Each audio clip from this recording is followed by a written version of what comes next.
The hardest thing we have to do at a rescue is to make the decision to perform what we call the last act of kindness, which is when a horse has reached a point in its life where the quality of life is so bad and they're in so much pain that the best thing to do is to just give them that last act of kindness. And this is Angel right here.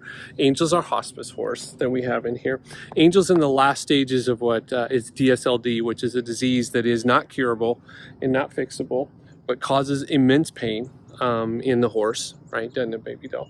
And so Angel's kind of in a situation where we are just spending time loving on her, allowing her to get groomed every day, get people just to show her how much she is loved, and just monitoring her pain. But we're getting close to the point where we're going to have to perform that last act of kindness on sweet old Angel right here. And it reminds me of the times that I've had to performed probably not the last act of kindness, but let an employee go, right? And how tough and difficult that can be when you have that scenario, that situation.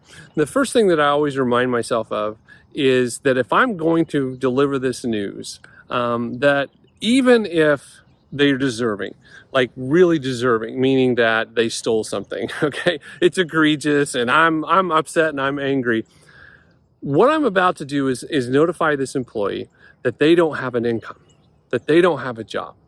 And that person has to go home to their family and they have to tell their family, I don't have an income, I don't have a job. And so the whole family's in distress, right? Not just that person and that's there.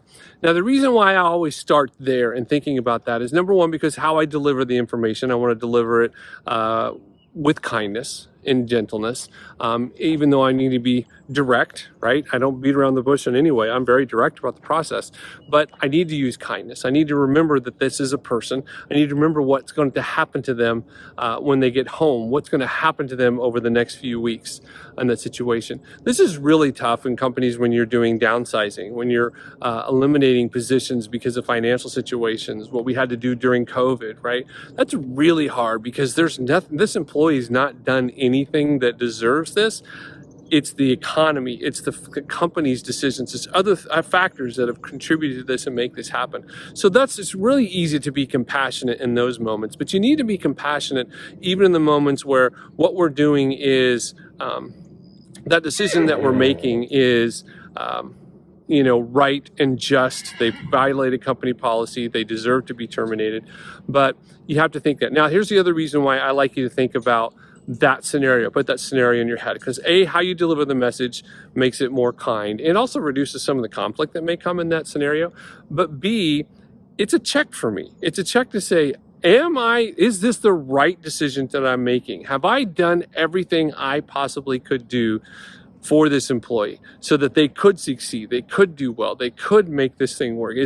I'm looking at myself in the mirror first before I look at that employee. Have I done everything? And if I've checked all the boxes and I've said, yes, I have given them grace upon grace, I have tried and I have done everything that they need, this is the right decision, it's time, then when I sit down with them, my ability to show compassion in the moment about what I'm delivering is there because I've checked myself in order to be able to do that.